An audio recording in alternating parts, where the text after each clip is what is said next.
This is Coffee with Frankie. I'm the Frankie. This is the coffee. Let me know if you can hear me out there. Trying out a new situation. Got headphones and this little microphone over here. Let me know if you can hear me okay. Testing, testing, testing. Testing new microphone situation. Testing, testing, testing. It's December 1st. Happy New Month Day here on the Coffee with Frankie show. It's a depressing December because the Jets aren't too good. So, all right. Flight right 49 says, we hear you. All right, that's good. Eric Craig is here. Old EC is back. I can hear you. Okay, thank you very much. We've had so many problems with our equipment. It's kind of unbelievable. So we're trying out this headset. We'll see how that works out instead of a dedicated microphone. Maybe the headset will work. And then we have this problem with the camera being blurry. It's always something. It's always something. Uh, let's see here. It's always something. So there's always something going wrong. So that's why you got to check and make sure people can see and hear you okay. And maybe not me even move around too much so this camera can see. All right, so it's December the 1st. The Jets are what, 3-8. We got the Seattle Seahawks coming in here. They're 6-5, I believe, if I'm not mistaken. So low hopes, low hopes. But you may not have seen the news that the New York Jets are elevating Kene Nwangu. Yeah, that's right. Kene Nwangu gonna be elevated for this game. You may not know who that is, but old Frankie does. Uh, yeah, less movement. He says, yeah, or just get a better camera, Frankie, and spend some money. Um, so a couple of things I thought we'd take a look at. So Nwangu is up, and you may say, well, why is that happening? Maybe it's because Brees Hall is injured or something, because he's a running back, Nwangu. But actually, it's probably for special teams purposes. Now, Nwangu, what he does, or what he has done in the past, is kick returns. So he has three kick returns for touchdowns in his career. So that's good. So I think we're giving him a tryout, so to speak, to help us on our kick returns. And this could be a demotion for Gibson or Davis on the old kick returns. Yeah, please do hit the like button as you come on in. I'd appreciate it. And just to understand what it is that he does, let's see something here. All right. This is just to get an idea who this guy is. Now, I tried to find, you know, uh, the ones that he ran back for a touchdown, but couldn't find those. Um, just to get an idea who he is now. He used to be on the Minnesota Vikings. He was a fourth round pick of the Vikings back in the day, a few years ago, and he was on their special teams. And he did. This is what he did. He did kick returns. This is him returning a kick over here. He's at the goal line. There he goes. Bada bing, bada boom. That's not a good one, but that's what he does. That's who he is. In case you're wondering, who is this guy that we got on our team? This is what he does, and hopefully he is able to return kicks better than this. But then again, our kick return team oops, has not been very good. So I think they're trying to improve that, and we'll see if he's able to get anything. But that's who he is. That's what he does. Kene Nuang. Very exciting times in Jetland that we get to look at film on Kene Nwangu. Um, so yeah, that's where we are. Of course, the Jets are in the middle of trying to find a new general manager and a new head coach and a new culture and everything else. So they've hired the 33rd team, which is basically going to be composed of Mike Tannenbaum and Chris Spielman to help them vet the candidates. So there's candidate vetting going on to get our general manager in place first, probably, and then the old head coach, and we'll have to see how that all plays out. But that's basically what's going on in Jetland. Uh, we have a decision to make about Aaron Rodgers, probably the other big thing. And Dick Chimney has an article out today talking about, um, what are the options? What do you do if you keep him? What's the financial impact if you keep him? If you get rid of him? If he retires? If you cut him? So forth and so on. So it seems to me that probably the best thing to do would be to cut him and then take a $49 million cap hit next year, but then you're done with the contract. So it's going to hurt either way you do it. Any way you do it, it's going to hurt.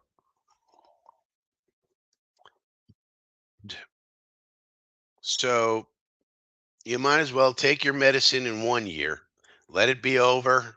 This experiment didn't work. Now, we might want to say, well, what's going on with Aaron Rodgers? EC says, but these rules are much different now. EC, we had McKnight back in the day; he was good. We've had good returners over the years sometimes.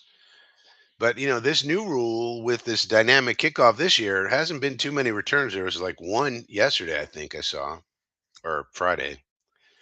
And but really, I don't think the dynamic kickoff has been too dynamic. They were hoping that it was going to be more dynamic than it is, and it has not been. So maybe this Nwangu kid could do something. Maybe he can't. We'll see. I think that's why he's here, though.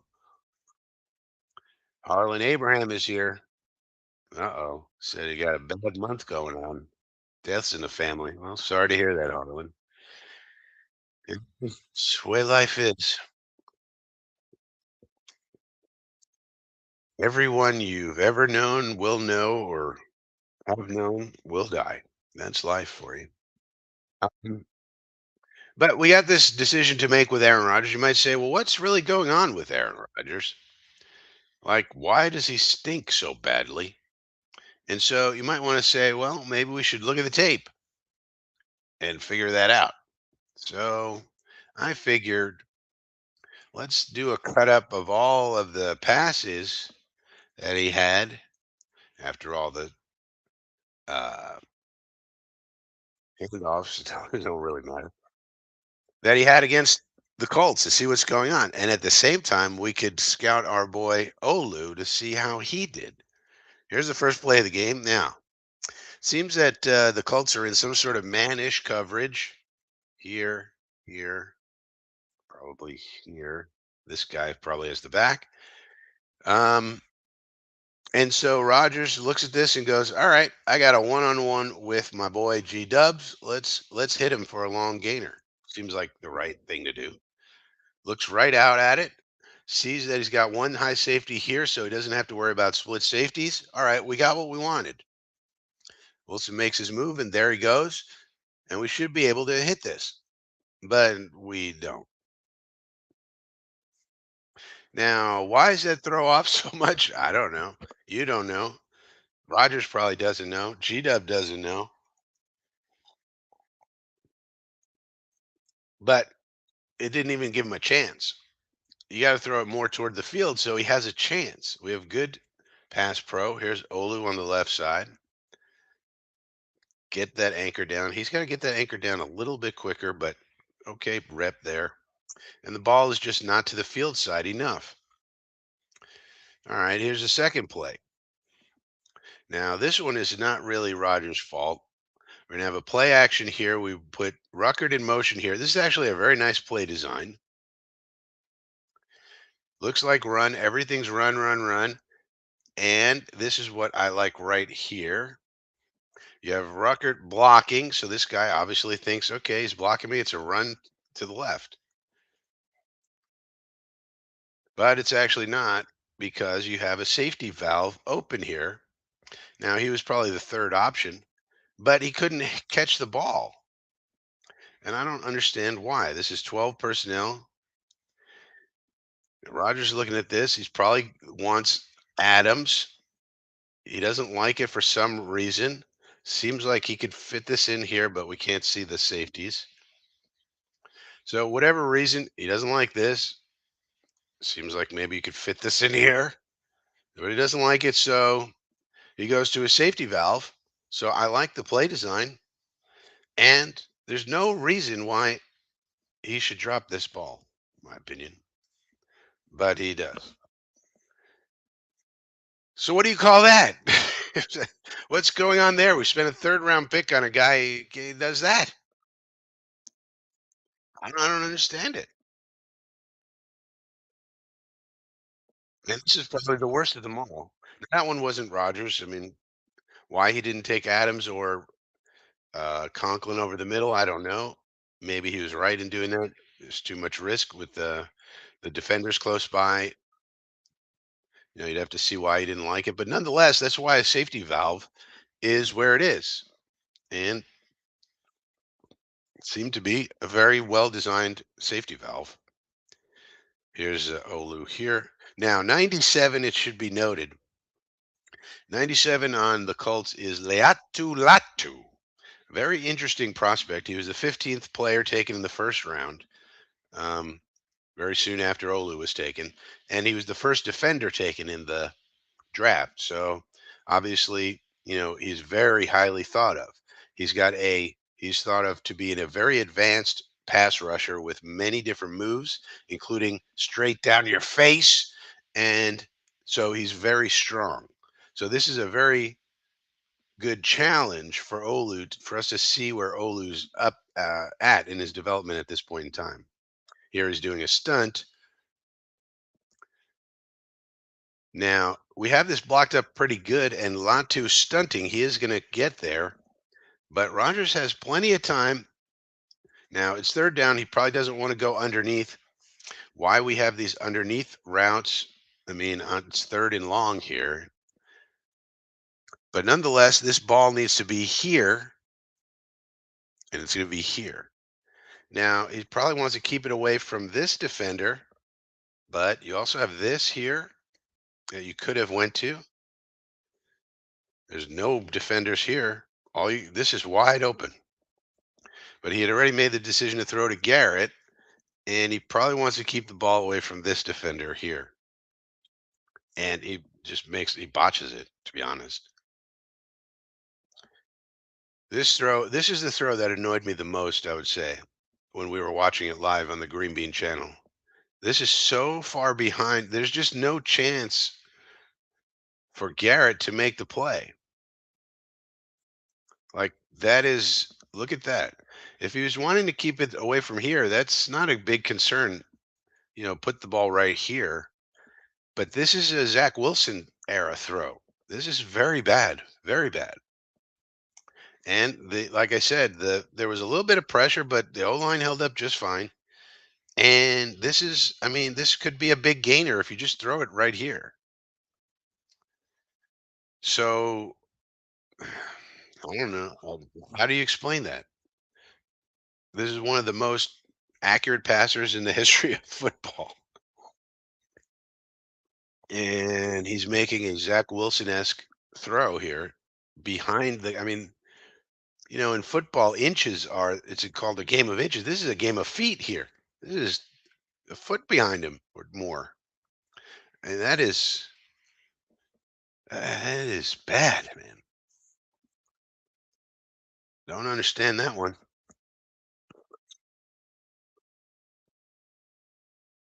So Indy Jets is here. Good morning. Uh, Julie is here. Good morning. BC Salami is here. Maybe Rogers knows he is having accuracy problems, being very cautious. Well, the question would be, why is he having accuracy problems? It was suggested maybe it was the injury, but he had said before this game that he felt great. Now maybe after the bye week he'll be completely healed and whatever, mechanical issues he may have been having because of his hamstring or whatever will get ironed out, and maybe he'll be a lot more accurate going forward. Then maybe you might rethink about next year. But other than that, I don't see any reason why he just suddenly would. Like, if you remember in the beginning of the year, we were saying, well, he's rusty. He got rust on him because he rusty. Yeah. So, like, it could be that he's washed.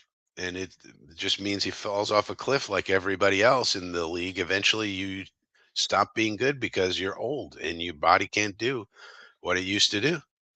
And that's probably what it is. I don't know what age would have to do with this accuracy thing.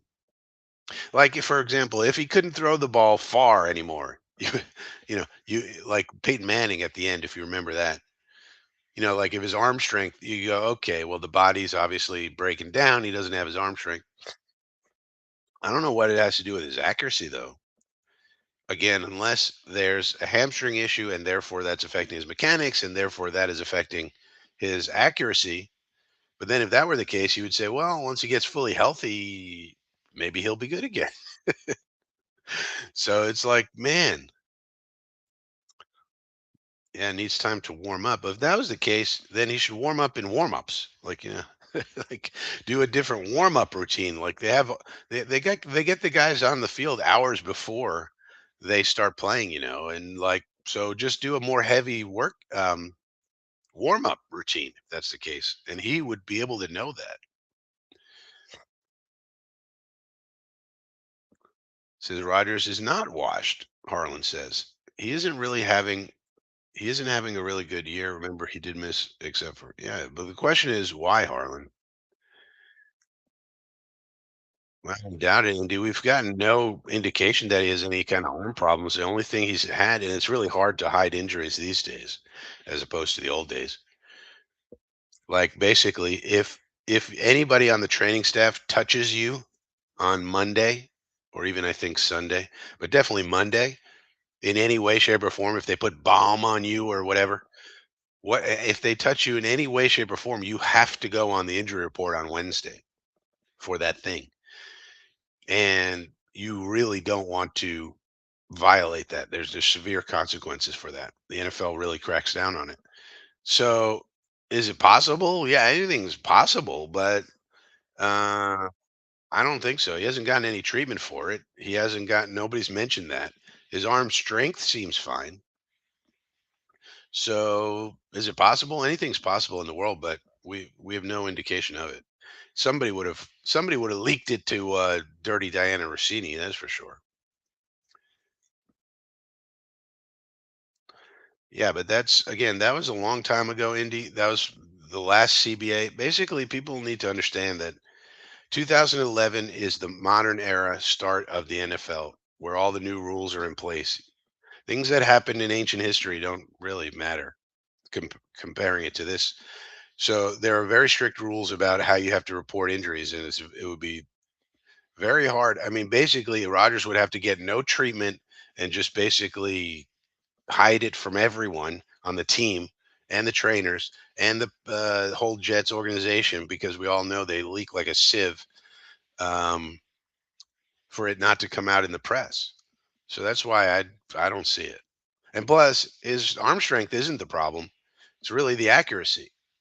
So I get having a shoulder injury would affect your arm strength, and that doesn't seem to be a problem. He's also not grimacing when he throws, like he's not holding his shoulder during the game when he gets hit or anything.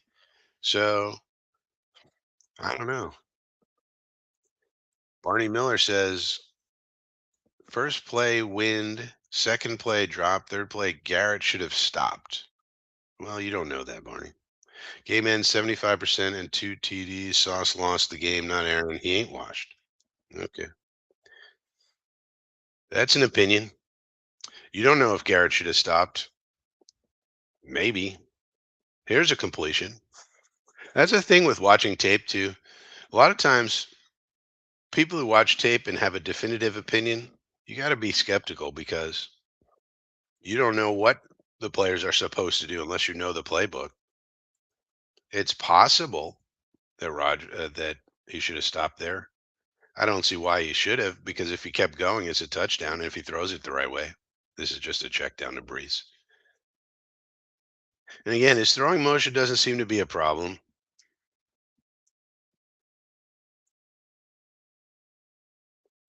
Now, here he didn't like this, and he's just going to get sacked. So let's watch this one. This is Latu, I think. Yeah, this is Latu. So this will be good to watch with Olu.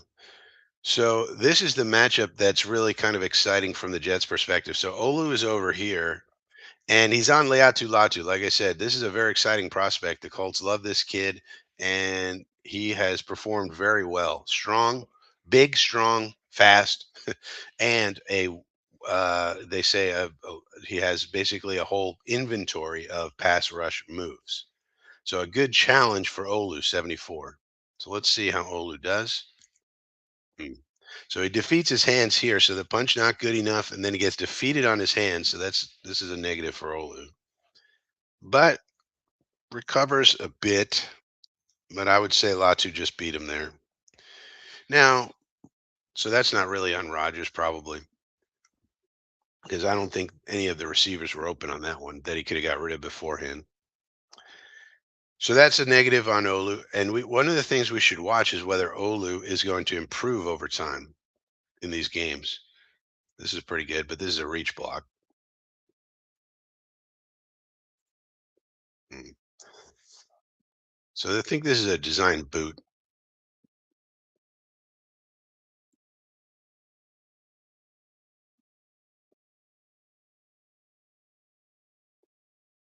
Julani says, to throw accurately, there has to be body weight transfer from the legs.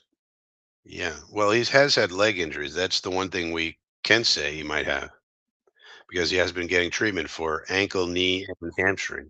But notably, this week, he's not on the injury report at all. That means the trainers didn't touch him this week, which doesn't necessarily mean he's 100% healthy, but we can assume if he got no treatment at all, this might be the first week that he's actually healthy. So that'll be something to watch today also. Is he any more accurate or just better today, for example, than he has been so far this season? If that's the case, then we could say, all right, certainly those leg injuries from Denver forward till now maybe have really hampered him, and you can make that case because this week, he's not on the injury report at all. PC says, I don't think he's washed, but people are saying he is refusing to have scans to say, is this true? No, he did not. He denied that.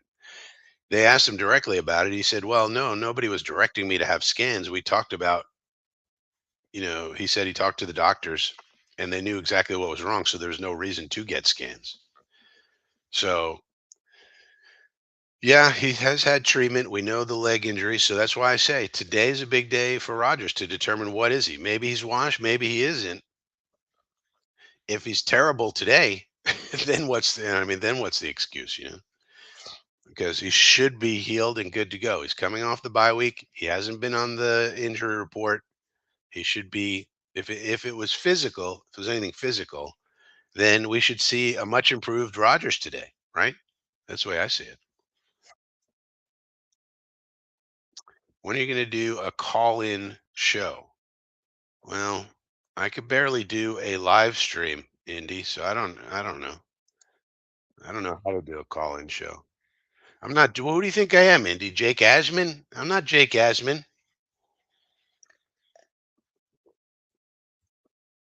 Jake Asman does the call-in shows, Indy. And he says that's false. Power comes from the legs, wrist, arm, shoulder. What? No, that's not true. The hell are you talking about, Indy? Have you ever been a baseball pitcher or a football player or anything where you throw the ball? It's your entire mechanics that matter. Sure, it's everything. Your head is involved, where you're looking, how your lower half is situated. It's all connected, Indy. Your leg bone connected to your thigh bone and and all that. It's all connected. But regardless, it doesn't really matter to me because people get into these arguments about the mechanics of quarterback play. I've heard this a million times. To me, I don't care, really. Just be accurate. I don't Some guys you look at it and they're like, that's not mechanically sound, but the ball is accurate. So however you want to do it, whatever it is, get the ball there. I don't care if if you're mechanically sound or not. What I care about is, are you freaking accurate? And that's why it makes it all these determinations about, is he injured? Is this? Is that? Think about Baker Mayfield. I don't think Baker Mayfield, for an example of somebody to watch, like he makes some throws that are super accurate, and you look at his at times, and you look at his mechanics, and you're like, how did he get that there? And it's like, I don't know, and I don't care. All I care about is the ball gets there accurately. But we're trying to make the reason we're looking at this is because we're not trying to make a scouting decisions about Aaron Rodgers. What we're trying to do is figure out what the hell to do with this guy for next year. And if he is washed, if it's over, then you just cut him, eat the 49 million and move on. But if it's injury related, if it was hamstring related, let's just stick to the hamstring. Let's just say this is something that Boomer Esiason speculated about for those who didn't see it. And he said he thinks the left hamstring is what causing him to be inaccurate. That was Boomer Esiason's opinion. I don't know. It could be. Boomer is a former quarterback, obviously. But if that's the case, then he should be much better today, right? We shouldn't see balls 2 feet behind Garrett Wilson, unless Garrett Wilson was supposed to stop, like Barney was saying. But then again, we don't know that either, so it makes it hard to now to analyze. But it seemed to me he should have put it in front of him. Um, but that's the reason we're looking at it. We're not trying to become, Quincy Avery over here and become quarterback gurus. What we are trying to do is figure out what the hell to do with this guy next year. Do we let it ride one more year, or do we just move on and then go into quarterback hell that all the other teams are on? So here's 12 personnel with Devontae in a tight split. Braylon Allen in the backfield. Now, again, I like this. This type of play right here is what should be run early in a game, in my opinion. These misdirections. So I like these misdirections because it uses the energy and you know, and the aggressiveness of the defense against them. Now, this play didn't work out too great, but and basically because 41 stayed home. But we got a nice completion. But I like the concept of misdirection early in a game. Here we got Malachi on the move. Yeah, where's your merch? Yeah, I don't have merch. I don't know how to do merch. No, like I should probably have a coffee with Frankie coffee mug available. That would be a natural, right? I'm not doing merch. I don't know how to do merch. I don't have a Gus Buster umbrella sponsorship deal. Frankie's sponsored by nobody. Sponsored by this cup of coffee. Right there. That's what I'm sponsored by. People like Jake Asman are big time. Frankie, little time. He got the sponsors. He got the graphics. He got what? He got the Gator McCluskey's. He got it all. He got it going on. He's got the Shadow Realm of Death and all of this. I guess when you get sponsors, you can afford some of these things. He probably has a real computer. PC Salami. He has been better in the second halves of games. I'm skeptical of all pronouncements people make in season about injuries. Well, yeah, it's one of those things you can't know, but it's also one of the important things about football. A lot of things in football are determined by injuries, which sucks about football. That's the worst thing about football. You think about it, you think you're getting a certain product, right? But then injuries happen and the team isn't the same. Look at our defense, for example. And in that case, it wasn't so much injuries, although JJ's injury was bad, but not so much that, but it's been the trades and things like that. Phil Adams is here from jolly old England. Good to see you, Phil. Says he's late. Phil, you got to be on time, man. What are the three rules the Jets have? We only got three. Oh, this is something I thought of. I put it in the community tab. Oh, Ace Journo Frankie. Um, why are the press conferences for the coaches, especially Ulbrich, always late? This is something I've been thinking about. This is a culture issue. One of our rules, the Jets have three rules for the team. One of the rules is be early. That's one of the rules we got for the players and should apply to the whole team. So why is it that the coaches, when they go for a press conference, are allowed to be late? And sometimes they're late by 20, 30 minutes. Like and they often say how you do anything is how you do everything, right? So if you're late for press conferences, maybe it's okay to be late in your run fits. If you're late for press conferences, maybe it's okay to be late for a meeting. Maybe you're right. I think if we have a rule that says be early, that should apply to everyone, including the head coach with press conferences. A little thing, little details make the big difference. Next time you see somebody late for a press conference, especially the ones that are not after the game, you know, after the game, a lot of things going on, but like the next day or a random Wednesday or a Friday, you know, I don't understand why the coach is allowed to be late. The rule is be early. We got the rules. We set up the rules. And then you're letting the head coach break the rules. Why? I don't think that's good for culture. How you do anything is how you do everything. If you're late for a press conference, maybe it's okay to be late for a run fit. Maybe it's okay to be late for a tackle. Maybe it's okay to be late for this drill. Well, the coaches are late sometimes. So how about that?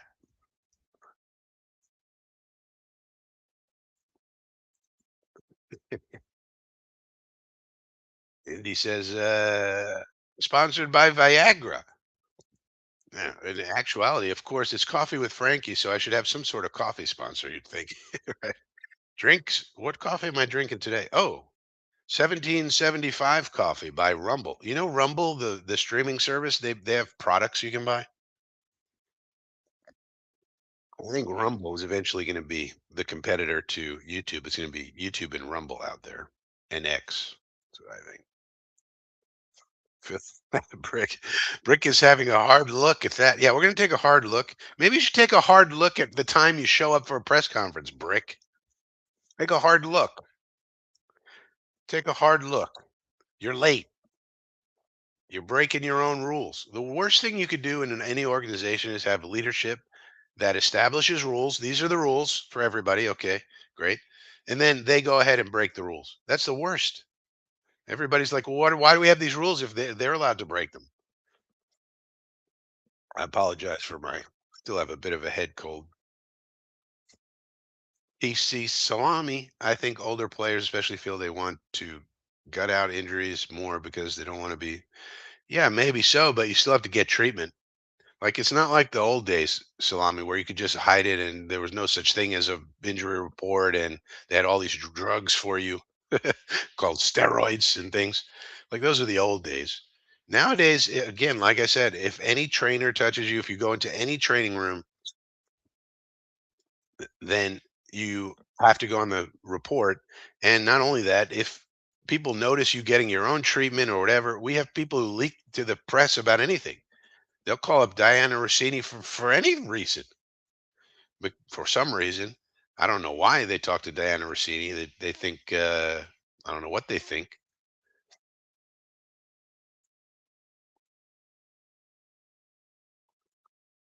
We should have given Taylor some spot starts. Now, that's a tough thing right there because if Roger says he can go, you know, it puts the coaches in a tough bind. Still kind of stuffed up, to be honest with you.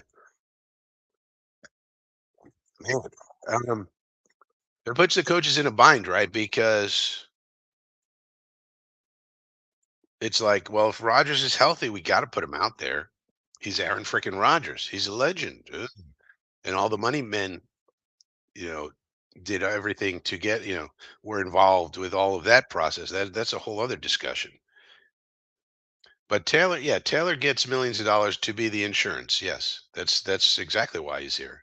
But the question is, should the coaches have said, you know what, Aaron, you're too banged up to play? And then what if Roger says, no, I'm not too banged up to play. I'm good, right? It puts the coaches in a bind. So that's tricky right there. And that's where it kind of helps to have maybe some veteran head coaches. Like when we have all these rookie head coaches, if it was Bill Belichick or Mike Vrabel, let's say Mike Vrabel more realistically. Let's say Mike Vrabel was the coach. And he was like, look, Aaron, I think you should sit down. I understand you want to play. I understand you're feeling okay, but maybe we should rest it a week, get you 100%. Aaron, players like Aaron might listen to a guy like Mike Vrabel with a little bit more experience or a Bill Belichick or some experienced, respected coach rather than these first timers that we get over here, like Robert Salah. Salah was probably like, man, I need to defer to this guy. Plus, the money men are going to be all over me if he sits down and da da da da da. So it's tough, especially when it's the quarterback. So it's a tough position for sure. But Tyrod is the insurance policy. Yes, he makes millions of dollars to be the just in case guy. It's a good gig. It's a good gig for sure. Let's see, Giuliani. Yeah, no, that's true. I think they didn't do Ulbrich any favors. That's for sure. They really didn't. I mean, firing Salo was not the problem. When they fired Salo was the problem. They should have either got rid of him last year, end of last year, or let him have a full season with Rodgers. And I think Woody got super frustrated. He was like, "We need, you could look at it if you want to put a positive spin on Woody. You could say, well, listen, he's super passionate about winning. Nobody in the media is going to give him that grace. But you could say, hey, this guy is super passionate about winning. He's so passionate. You know, he made a decision, a rash decision to get rid of Salah after 5 games. Turns out it was a stupid decision. But you could say he's so passionate about winning. If you wanted to put a positive spin on it.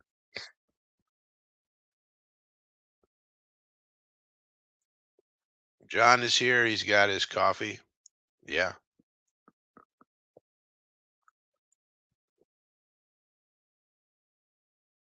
Yeah. Hit the thumbs up for those who are in the YouTube chat. All right. Let's continue to look at Mr. Rogers. We got, yeah, look at 14 on this play. Tight split. It gets a half of a block, kind of. This play didn't really work. They were ready for it. Look at the solid tackling on the Colts, too. Good fundamentals on the Colts. All right. Now here's an 11 personnel set. We got a 3-by-1 formation. You might think in a single safety scenario here, you might think, all right, we got a matchup here we like.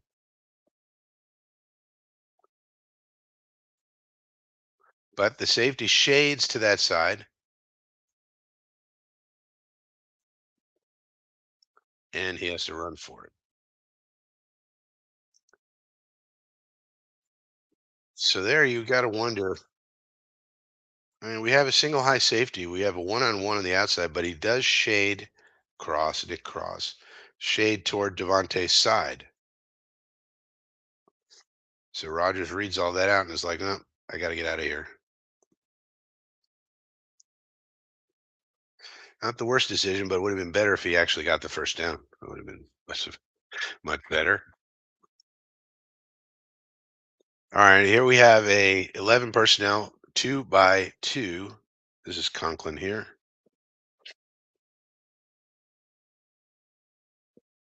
That's a good rep for Olu. Not a good rep for the offense in general. Here's Olu versus Latu.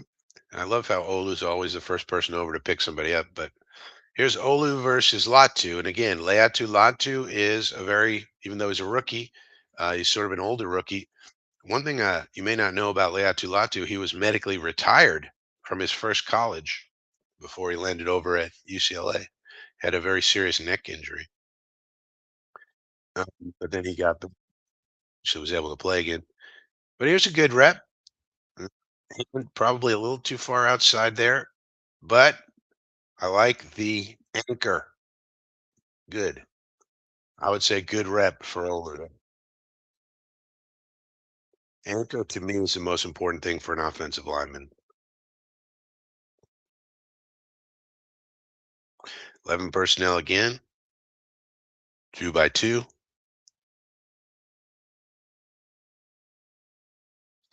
See, like this is good arm strength right here. Opposite hash to the outside, gets it to Wilson. That's pretty good arm strength. Was short of the sticks for some reason. Now, why we have a route in here like this that's short of the sticks? This is third and long here, and Fashanu, good job against DeForest Buckner, so that's good. But why it is that that we don't run this route past the sticks so that we can come back and still get the first down? I don't know. That I don't know. Makes no sense to me. That's the sort of stuff you could maybe say, what's going on with the plays? And it's third down and long. Why are you going to run a curl route, stop route, short of the sticks? Garrett, one thing he could work on is breaking tackles. Not the best at that.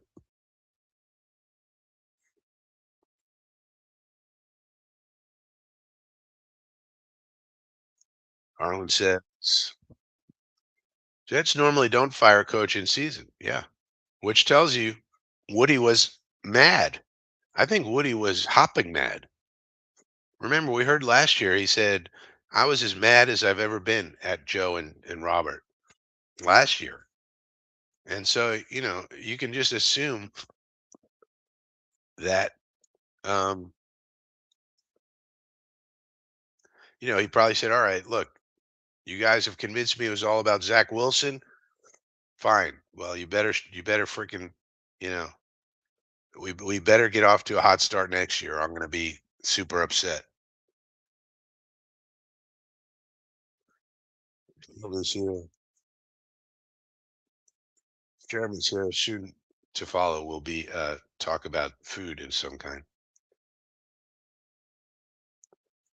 That's a good play action pass there. But again, Wilson not. And look at Olu coming in. So I do like that about Olu. You see that on tape with Olu. He never stops. He's always looking for work. So those are good little extra points. Those are not the main things you're looking at with Olu, but they're just sort of like extra notes that I would put in the report personally. Oof. But the thing is that every tackle is going to have problem with this kind of speed. Look at the speed of 97. 97 is a stud, I think.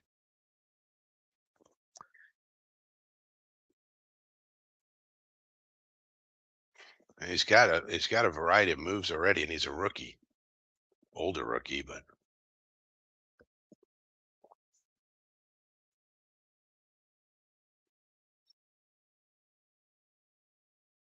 Bill says Woody, like all of us, expected at least a playoff this year. Yeah, I think I mean that Denver game was so bad. I went back and watched it again.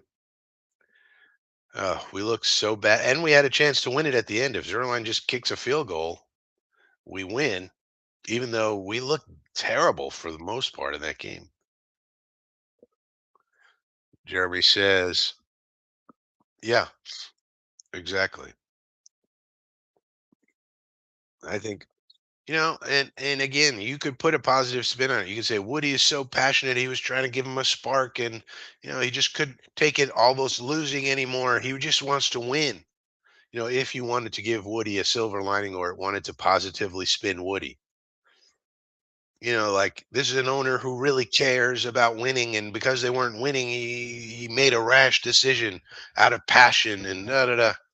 So you could look at it from a positive point of view. Of course, it's one thing to want to win; it's another thing to make stupid decisions.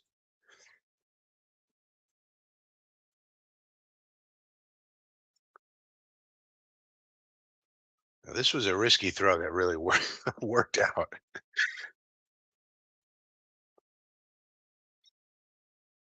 Now, why he threw it so quickly, I don't know. This was good protection, it seemed to me. Let's see. And again, a lot too frequently stunting, you notice. But this is a good pocket right here. But Rodgers wanted to get rid of it quick, and I mean, threw it right into a double team, and somehow it worked out. So it's a little wild. Perfect pocket, throw it into a double team. Guy catches it and then runs for 20 yards. Uh, Barney says, Woody panicked. Yeah, well, you could call it panic. Well, it is panic. Right? Right, but I think he set it up the year before, Barney, in my opinion. I don't know for sure, but I think he set it up the year before. I think he was so frustrated with Joe and Robert, and he was like, "What, Joe? Tell me why I shouldn't fire Robert." And obviously, they put everything on Zach Wilson and said it's all Zach Wilson's fault. To which I would have said, "Well, why didn't you get a competent backup quarterback then?" But nonetheless, and they said, "All right, well, we're going to have Rodgers back, so just keep everything in place, and everything will be fine." And when it wasn't fine, I think Woody just reached a boiling point and said, "What the hell is this?"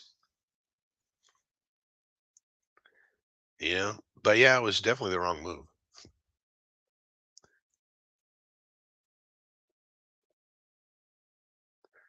Yeah, I mean, Woody should have buddies everywhere. I mean, if you're Woody, you have buddies everywhere. Doesn't matter where you are. And he should be, and I'm sure he was embarrassed by the team, regardless of where he was standing. So Barney says, well, that's not true. Woody's job is to make money, and Woody's very good at that. Remember, Woody's job is to make money. This is a money-making enterprise, and the Jets are valued at $7 billion. He bought them for 600 million. So I would say he's pretty good at making money. Pretty good at his job. Now they could cash flow better if they would frickin' win. Jeremy says Salo is not a good HC leading the NFL in penalties, but you wait till that right, exactly. And plus the penalties have gone down. So what if the penalties were all about coaching? And we have basically the same coaches except for Salah, and the penalties have gone down. Why? How is that square? The other thing is that penalties and playoffs do not correlate. So the teams that make the playoffs are also the teams that commit the most penalties. So square that circle, Jeremy.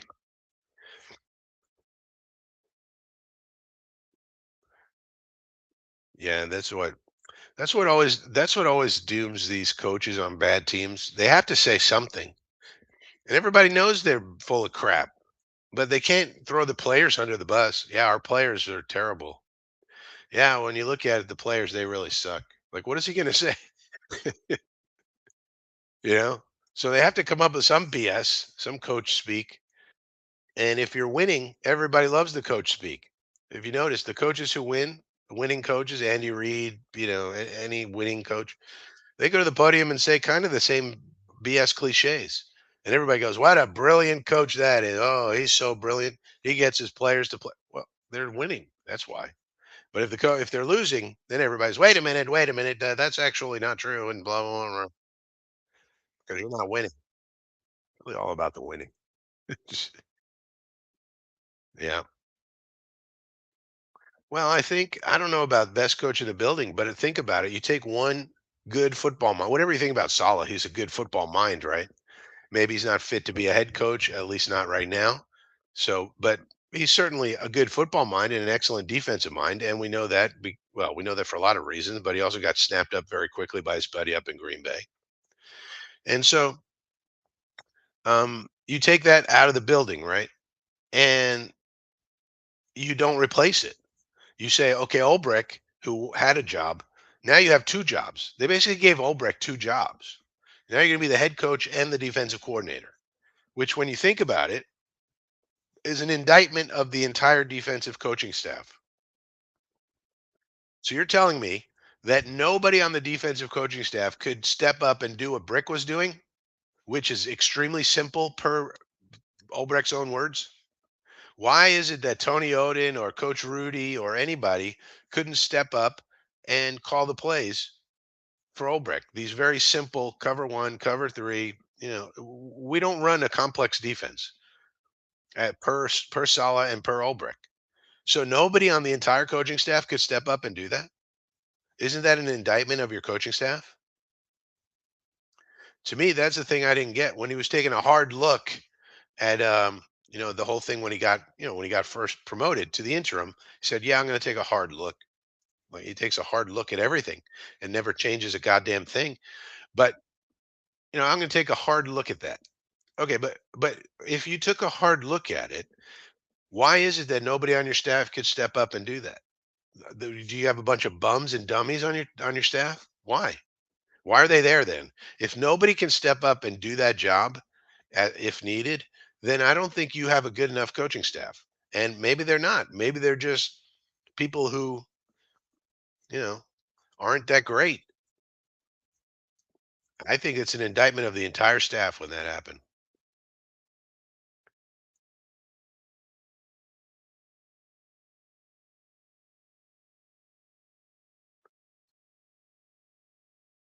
Barney says that's because the NFL is a monopoly. Well, that's not true. If wins were incentivized, I mean, it is true that it's a monopoly. Well, it's sort of a monopoly. I mean, there are alternative leagues, but they do have certain monopolistic characteristics. But the Jets are worth $7 billion. They're like the fourth highest team. So if it was just because of that, everybody would be the same. They're not. And then also, Woody Johnson has two other businesses that are very successful.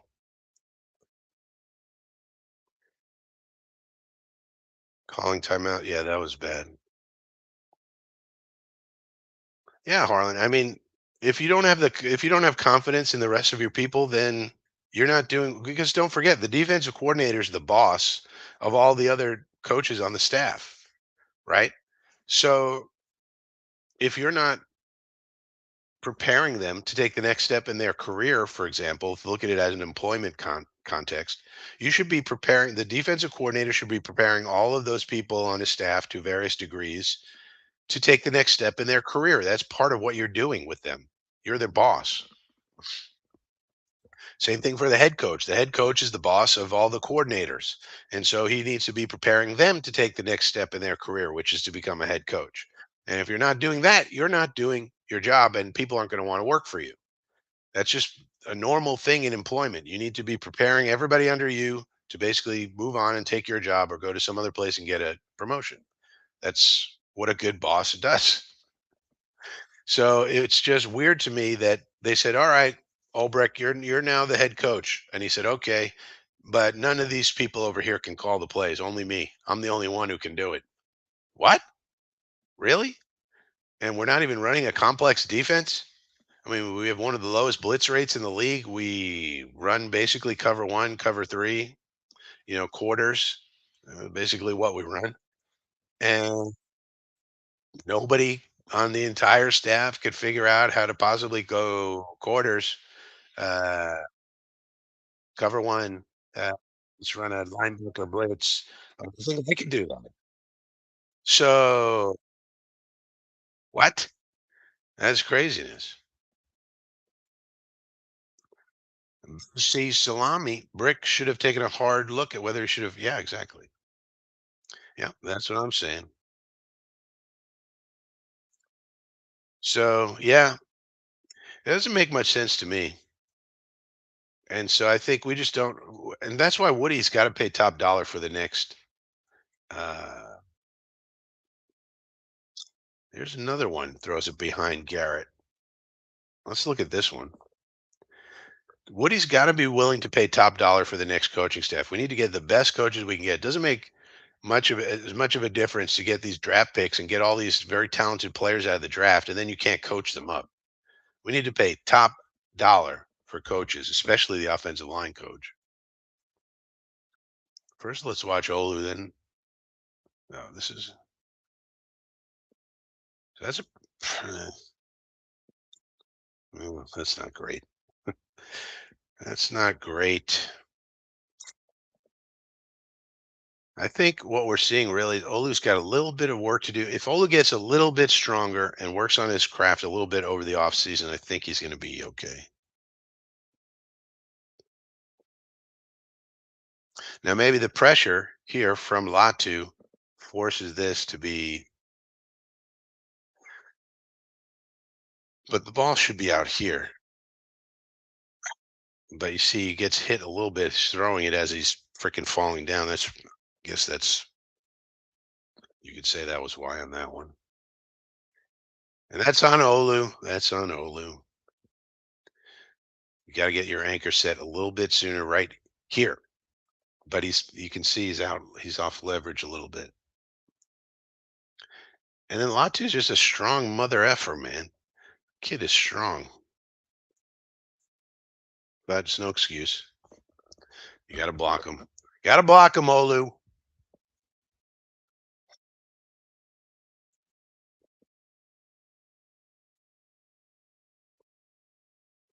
Mm. Again, I don't know. Like it's right here, but then again, he throws it to Brees, and there he goes. So it worked out okay. But he had, but he had Adams faster, but he waited and all right, turned into a touchdown. So you can't argue too much. You wonder what was this little hand signal? But again, you see that even in this, so I like the concept of the guy starts blocking and then goes out because he sort of gets lost in the wash here. 44, not paying attention to him, obviously. And so it's a way to get a guy lost in the sauce, so to speak, and then you can go out for a pass and then boom, good block by Gibby.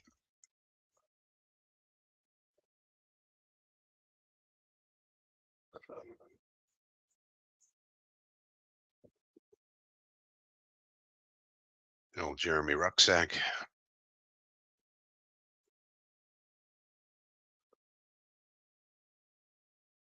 Yeah, take a check down here.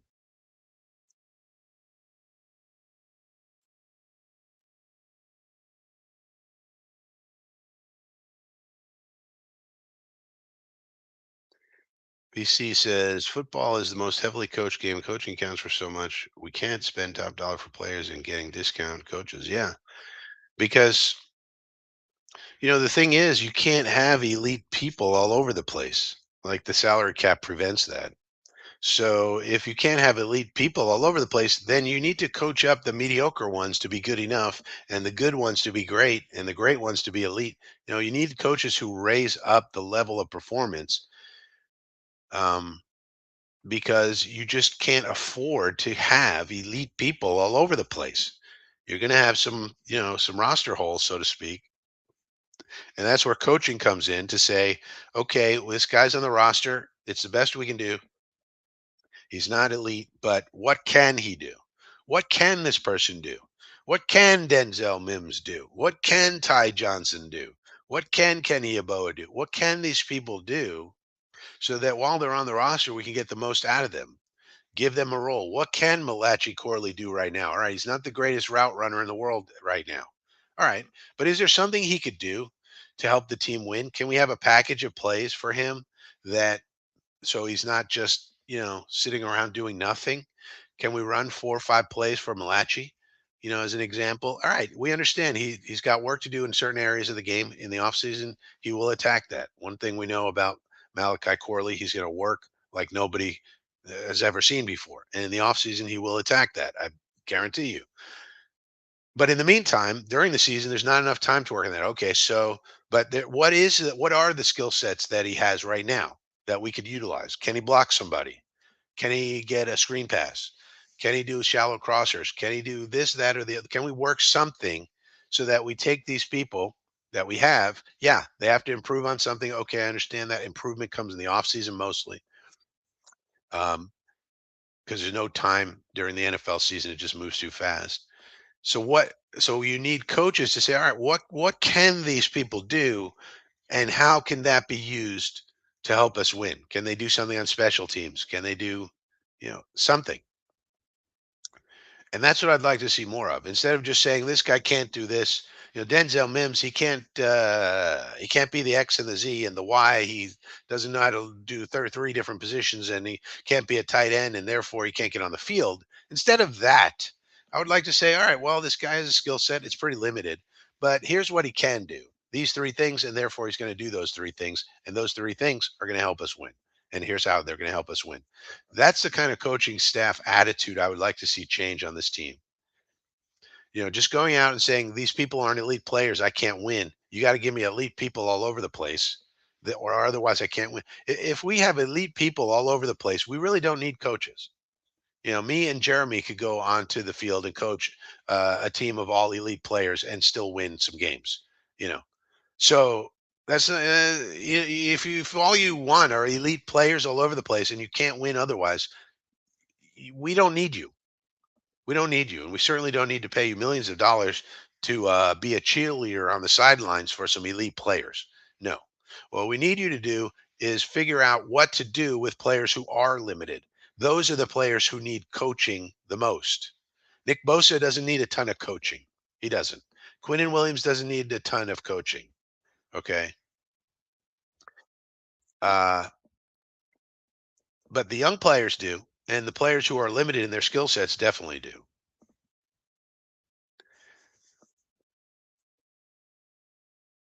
Yeah. You got to get you got to raise the level, and you do that by running toward those like as a coach, you should be so excited when you have a limited player.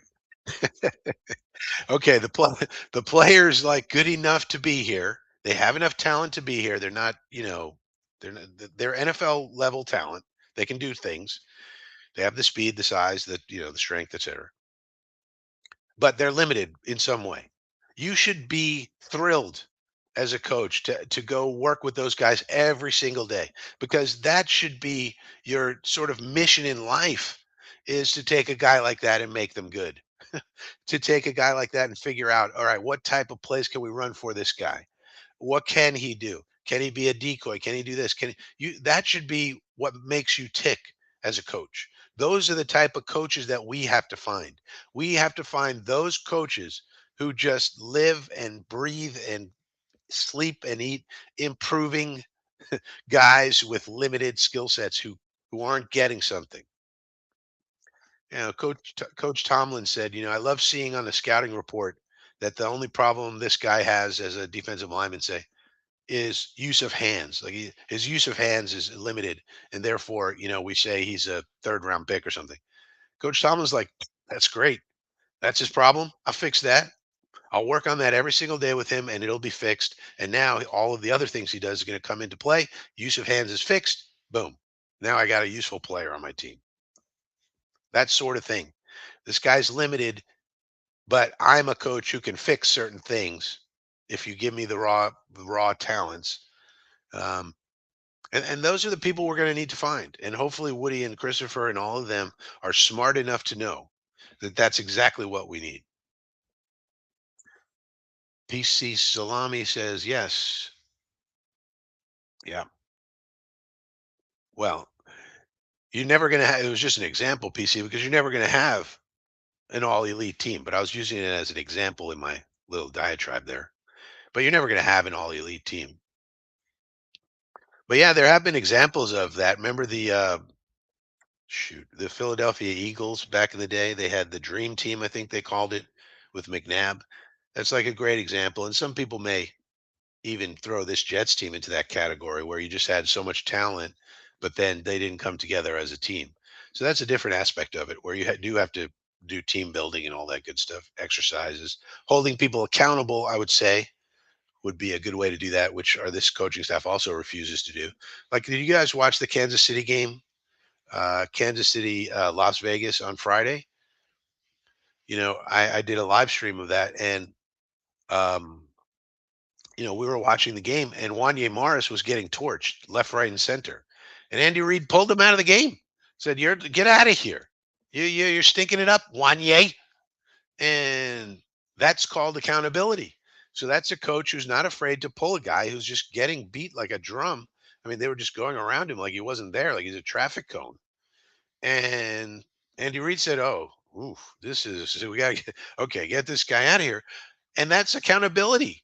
When you don't perform, you're coming out of the game. I don't care how much of a nice guy you are, how hard you're trying, or anything else. If you just aren't performing up to snuff, we got to take you out of the game because it's not fair to the rest of the guys. And that's called accountability. So that's something else that the coaching staff has to build into the team also. And that's another way to build up that teamwork and stuff like that. All right, but back to the film.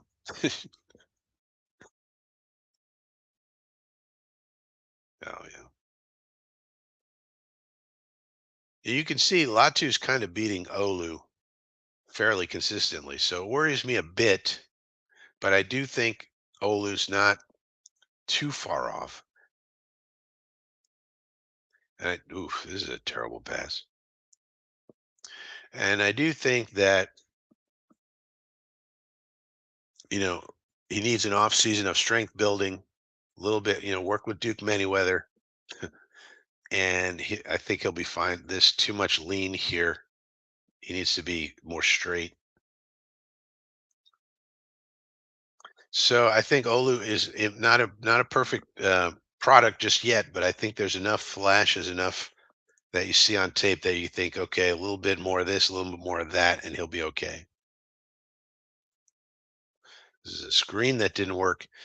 Our screen game is terrible as well. We are not good at screens at all. I haven't really been. Why that is, I don't know.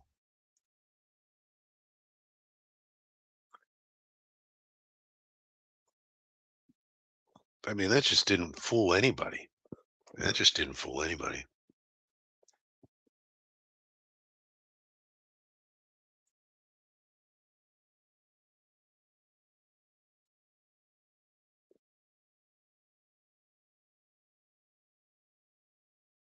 Another bad pass.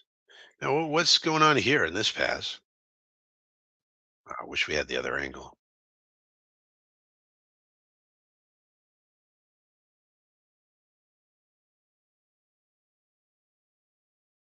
Oof. There's too many of these bad, inexplicable passes from Rodgers for me. Too many that I would not have expected from him. That is. There's a good one. All right. And that's another thing. If we don't keep Rodgers, do we keep Devontae Adams?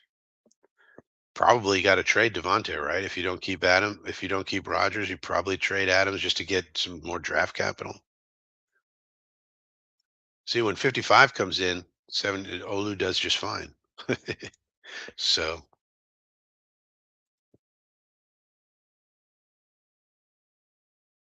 and again, you could always keep Adams. He's been playing pretty well, but it's a matter of the money, of course, and also what kind of draft capital can you get?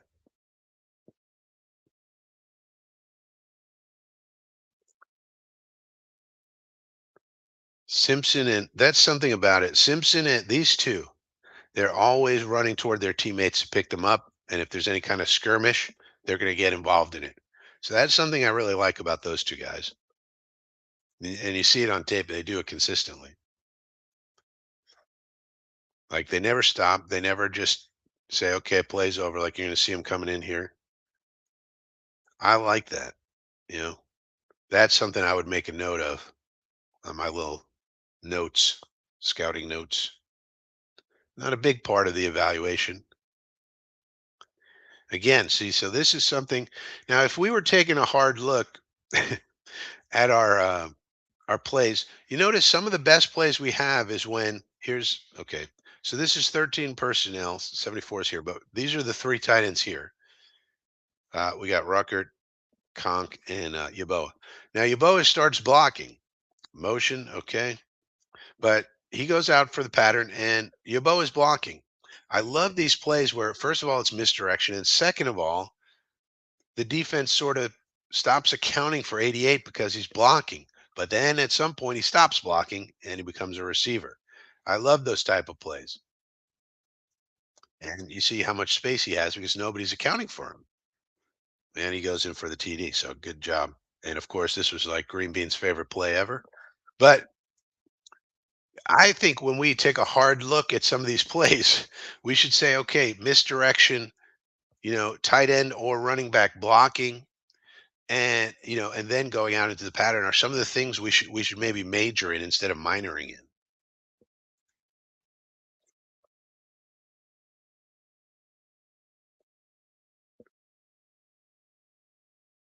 Uh, I just saw on ESPN we have a 56% chance to win.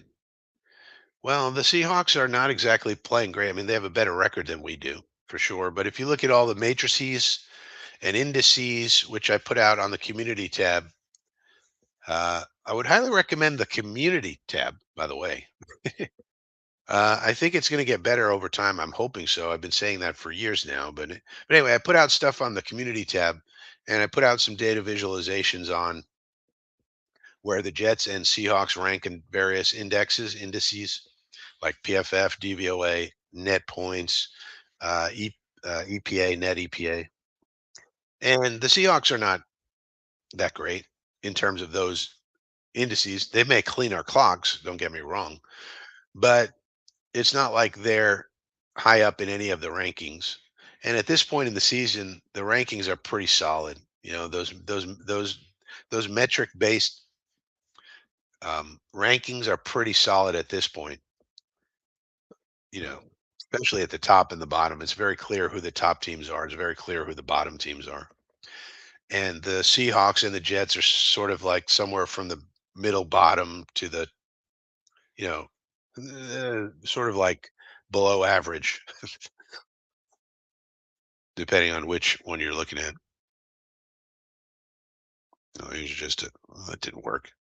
Someone should have blocked this Latu kid. Man, they got to be thrilled with 97 with this draft pick that they got. It's going to be a stud for a long time. Now, somebody should have blocked him, I think. Just my opinion. Maybe 83. Yeah, I don't think we had enough blockers. That was just a bad play.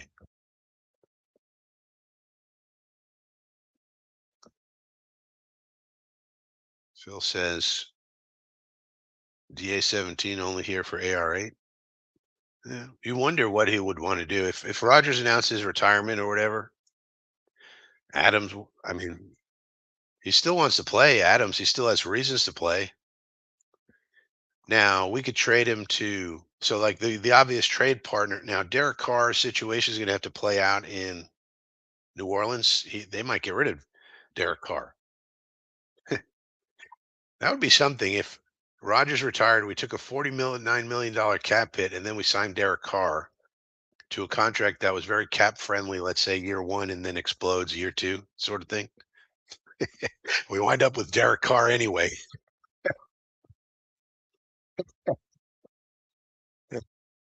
Salami says Devontae will need his contract reworked. Next year he's due a bundle. Yeah, so we'll have to see what he wants to do. If he doesn't want to redo the deal, then obviously we got to trade him if we can. Harlan says both Rogers. I don't think. I mean, If Rogers plays well down the stretch, then I could see it. But there are very significant financial impacts to him coming back. Like the most simple thing is we get rid of him. We take a $49 million cap hit next year. It sucks, but then it's over. There's nothing else. If he plays, or if we try to string that out, there's different ways we could do that post June 1, designation and all that. Then it keeps impacting you down the line. So the simplest one is just cut him, take your medicine, and move on after next year. If he plays, well, the only way now, if he plays well these last 6 games, people will be very excited to get him back because they'll say, "Oh, wait a minute, We'll get a new coaching staff. We'll fix the defense. We'll retool and fix the defense, and we'll have this Rodgers. They'll say Rodgers was healthy. Look at this. Let's say he puts up big numbers over these last 6 games. Look at the numbers he just put up. This is what we're going to get next year. Da, da, da, you know, and then and there's some validity to that. So, but if he doesn't play well these next 6 games, I don't see how he comes back. I don't see how the Jets would want him back.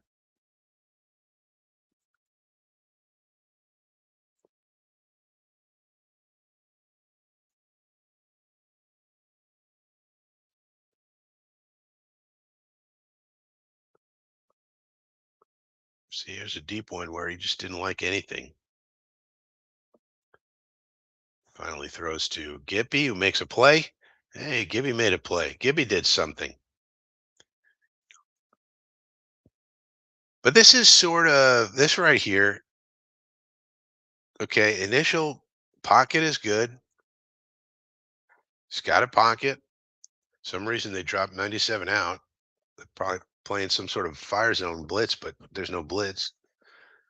Um, but we're not. He didn't like anything, so now he's scrambling. This is the sort of play that you would want to see him make more of over the last 6 weeks to have any kind of confidence that he can do this for another year. Earlier in the season, he was not able to do that.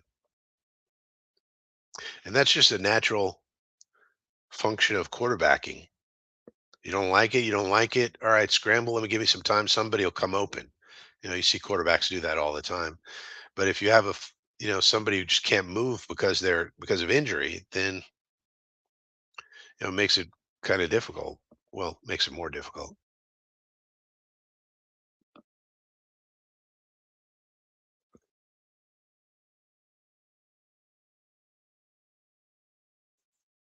Decent by Olu. He's got to get his anchor down a little bit sooner. Basically, would be my big coaching point for him. I would want Duke Manyweather to work with him on, can I get that anchor a little more solid? So, in other words, he needs a little bit more weight, a little bit more strength. And can he get that anchor down now, instead of getting pushed? I mean, that's not terrible there, but I'd like to see him. Hey, that's Malachi. Malachi did something.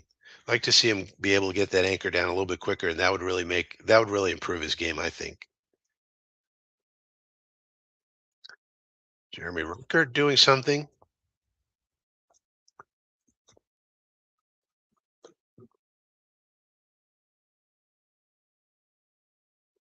Yeah. Hand placement can improve as well. And that may help his footwork a bit.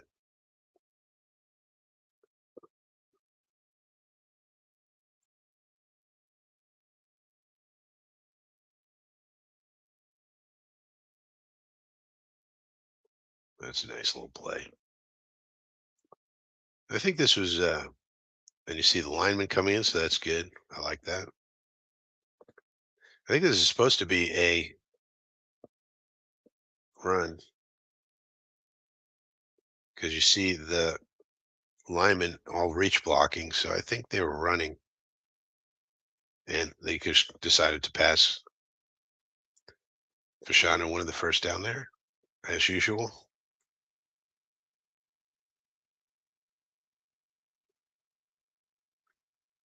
Phil Adams says if the Jets get the HC with big balls, he may not want Rodgers. Well, that's true too. Yeah.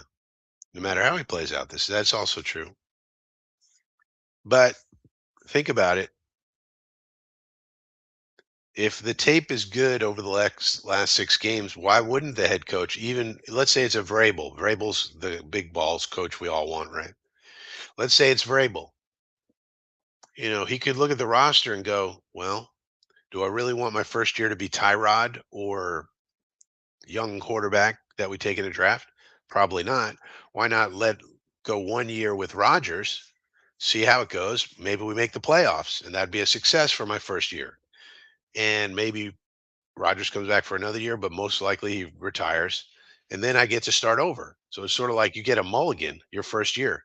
And if the year goes badly, Rodgers gets injured, plays poorly, then you just blame Rodgers. You say, well, hey, and now then you have to start over anyway. So you kind of get a mulligan year where if it works out and we make the playoffs, you get all the kudos. And if we don't, then Rodgers gets all the blame. So you could look at that as a positive because what are the alternatives? Is the new coach going to want Derek Carr, Jordan Travis, Tyrod Taylor? What are the options? And this is not a great quarterback class. I think we should take a quarterback somewhere in the draft, but probably not the first round. But then you got to manage the roster. So, like, if we're going to keep Rodgers, we probably can't take a quarterback in the draft this year, for example, because you really can't keep four quarterbacks around.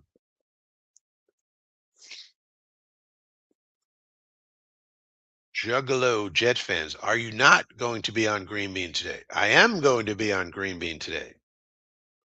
In fact, I have the text right here, Juggalo. In fact, I'm going to forward it to myself right now because you just reminded me.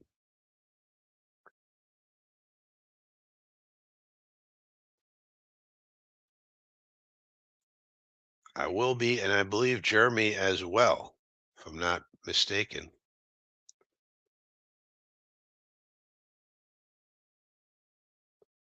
All right. So there we go. Yeah, certainly will be. Phil Adams, Vrabel Rogers, good with me. Yeah, you may look at it like, hey, look, you'll get one season where I have to, first season with any new head coach is going to be transitional anyway, usually. I mean, some of these head coaches have gotten lucky their first year, you know, D'Amico Ryans and a few others hit it the first year, but it's pretty rare. So it's going to have to be a transition to get the roster in shape anyway. Why not ride it out with Rodgers, especially if he plays these last 6 games improved? I think these 6 games are important for that reason. Then maybe he makes the playoffs that first year, and then everybody says, "Wow, what a turnaround! First time they made the playoffs in such and such." You get all the kudos for that. And if it goes wrong, then everybody would just blame Rodgers anyway. Well, Rodgers isn't this? He's washed up and he's got injured or whatever happened.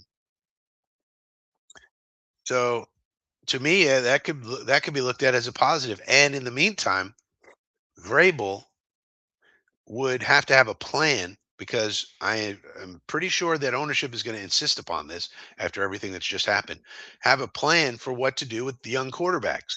What do we do with Jordan Travis? What's the development plan, Mike? What do we want to take a quarterback in this draft? If so, that would mean we have four quarterbacks on the roster. How do you want to manage that, Mike? And he's going to have a plan for that. Maybe he says, no, we don't take one this year. We take one as soon as Rogers is off the roster, and we Rogers slash Taylor is off the roster, and then, but we're going to develop Jordan Travis. Like, how does Mike Vrabel feel about Jordan Travis after watching his college tape? I don't know. Does anybody know? Nobody knows. So he might be a huge Travis fan. He might not be Jordan Travis fan.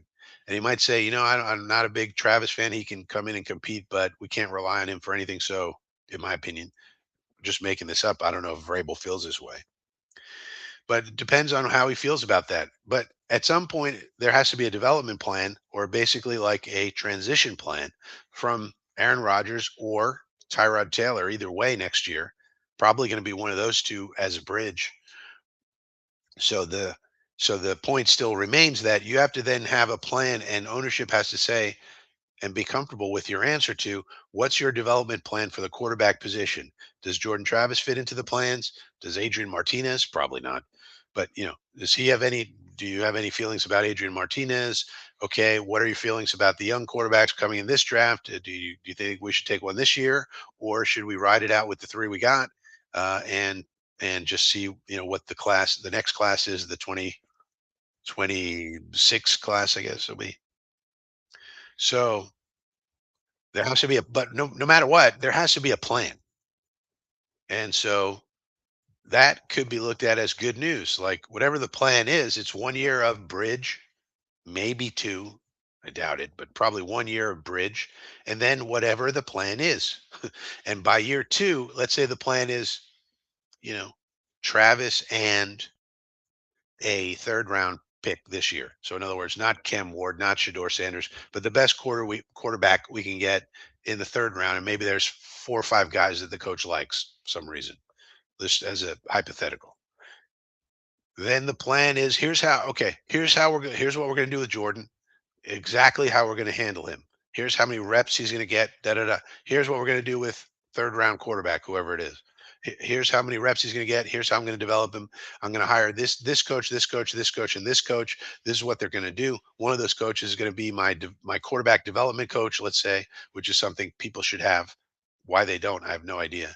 But I'm going to have one guy on my staff who all he does is develop these quarterbacks. This is his whole job because we need a transition plan from veteran to one of these young guys. And then that person, the plan will be for one of those two people to be ready by 2026, say. And that's the plan. And then ownership has to be comfortable with that. And you would think that any coach that comes in and has that sort of an answer to that question on the interview or interviews, um, that would be a very strong candidate, a very strong thing for a candidate to say, I would think. EJ says, Frankie, is Woody going to get in the way during this GM search? So, how the GM search is going to work is, and it's already been discussed by pretty Ricky Spielman, this is what's going on. And this is perfectly fine and natural, exactly what you would want. What happens is that Tannenbaum and Spielman are going to do the vetting. And the way they're going to do that is they've already met with Woody and Christopher. This is per Spielman. And Woody and Christopher have laid out what they're looking for. This is what we're looking for. This is what we're not looking for. This is the type of person we want. This is the amount of experience we want. This is the type of temperament. This is the type of history we're looking for. They give them the parameters of the type of person they're looking for. Then what Tannenbaum and Spielman are going to do, they're going to narrow down the 200 plus candidates that are out there to, you know, 15 to 20. And then they're going to do all the background work. They're going to compile a report, massive report, and they're going to say these are the 15 we recommend. And then they're going to hand that to Woody and Christopher and walk away. And then Woody and Christopher will conduct the interviews of those 15 people. That's how it's going to work. And that's exactly how it should work. So Woody is in charge of the team. He's the owner of the team. We can't get away from that fact. I put out a video about ownership options yesterday.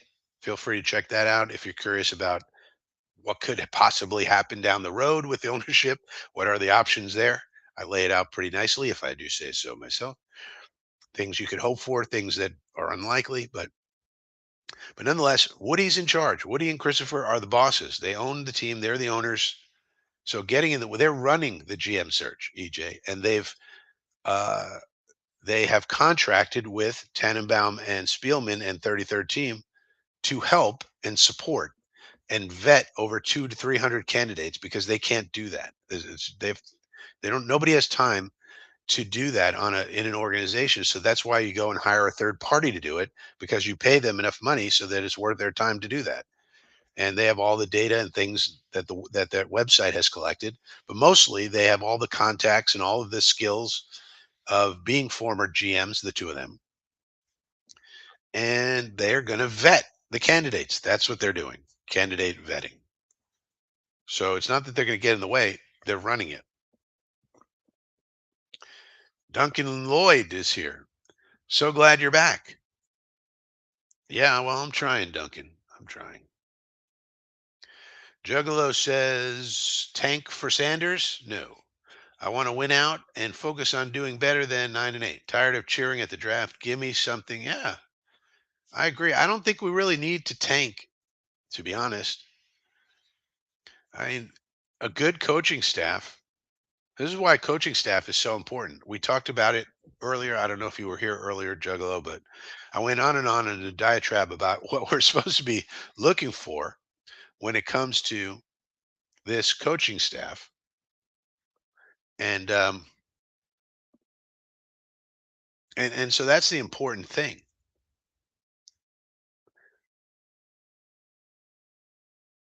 That's the important thing. So I'm just checking Twitter now to see if they've announced the inactives today. Yes, they have. Uh, Not too much surprising. Let's take a look at this. Doo-doo-doo. So the inactives for today: Izzy Abanikanda. And one thing you could say that was bad about Joe Douglas is taking Isaiah Davis and then having Izzy Abanikanda as inactive the whole season. I mean, if we're gonna, we could have gotten someone a lot more useful to the team than Isaiah Davis, considering that we have Izzy Abanikanda. But Jake Hansen still coming back on it from an injury on a hamstring. Max Mitchell, that's a little bit surprising. He's not injured, but we have Xavier Newman back, so there's that. CJ Mosley, obviously he's injured now. Everybody knew that was going to be the case. JBC and Braden McGregor. I would like to see Braden McGregor get more play. So I think probably these inactives. I, I'm a little disappointed that Braden McGregor can't get on the field for the Jets. I'd like to see him get some more snaps, but yeah, we'll see. But like I said in the beginning, Kane and Wangu is up. Kane and Wangu, and he may be returning kicks for us. So you may see him on the field today. EJ, will a new coach want to come in here with an aging? Well, we just talked about it. Maybe some coaches may look at it like a plus. Others may say, no, no, no. I want to start over with a young guy. But our history with young guys, I'm not so sure. So it depends on the coach, and that's what I mean. That's going to be question one of the interview, if you think about it, right? Right. To Woody and Christopher, this is what they're going to ask him, or once they get the GM in place. This is what the GM and everybody's going to ask the coach. What would be your plan at the quarterback position? Are you interested in keeping Rodgers? What would you want to do there? So every coach and every GM, frankly, is going to have a different answer to that, probably. So that's going to be something that the Johnsons are going to have to evaluate their answers for that. But it's certainly possible they could look at it, especially if, again, these next 6 games, if if Rodgers balls out these next 6 games, then you know, when they come in and they say, well, why did Rodgers play so much better those last 6 games of the season? And they're going to tell, oh yeah, I had a hamstring injury the whole year. It was really bad, but he played through it, so he's a tough son of a bitch, and which he is. But it was really hampering his running ability, and so. But in the last 6 games, he was super healthy, and so the coach may go, okay, well, if I can get that Aaron Rodgers, sure.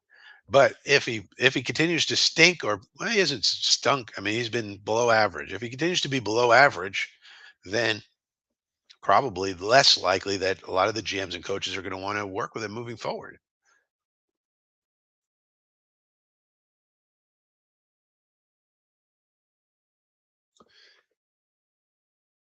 Well, no, we don't know that either, EJ. That'll be something else, and it also will depend. Like if Vrabel comes in here, Vrabel is going to be able to dictate terms. Mike Vrabel is going to be able to say, "Look, this is what I want," because basically every opening there, everybody wants me. Right? I'm highly sought after. So Vrabel's going to say, here's the salary I want. It's going to be top of the market. Here's the GM I want. Probably John Robinson. Here's the amount of control I want. Here's the structure I want, and I want this all in my contract. Here's what the business side is going to do and say. I don't want them meddling in any football matters. That's going to be in the contract. And that's because he can get that kind of control because he's Mike Vrabel. Some other first-time head coach that we interview, he can't say that. He's gonna ask the Johnsons what's the structure, and the Johnsons will have to tell him what their preferred structure is. But we're waiting to find that out, EJ. Are we going to have a director of football operations? All indications are that we're not. I would like to have that. I also have a video out about the Legends Council. I would like one thing Mike Vrabel could say to them is, I want you to put together this Legends Council so that if you ever get conflicting information from the football people and the business people, you go to the Legends Council to give you advice. You know, they're not there normally, but It's like the bat signal. You call the bat signal. If you're not sure what to do, Woody, with your impulsiveness, you have the Legends Council to lean on and get some feedback. And the Legends Council would be made up of, Jet legends, Curtis Martin, Nick Mangold, Bart Scott, Woody, Damian Woody, Willie Colon, these people, whoever you want to put on it. And they would be there as a sounding board. And somebody like Mike Vrabel may insist upon that. Again, other coaches, first time head coaches, they can't insist upon anything because they don't have the power. But Vrabel does. If Belichick were in the cards for us, which he's not, those are the type of terms he would dictate, and those are the type of terms he will dictate in any job he goes for, because he has 6 rings, 8 if you count non-head coaching rings. So, um, so it just depends on what the Johnsons want to do, which we don't necessarily know, and also who the people involved are and what they either insist upon or recommend to the Johnsons to do.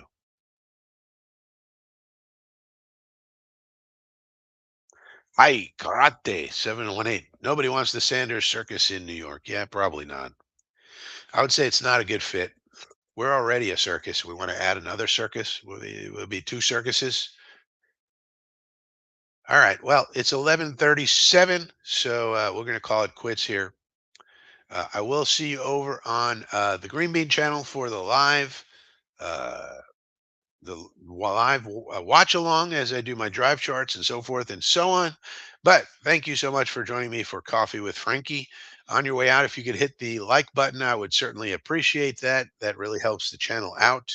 Um, Also, if you're watching this later and you're not subscribed, please subscribe to the channel. We're trying to get up to 500 subscribers. We're pretty close. So we would like your help with that. And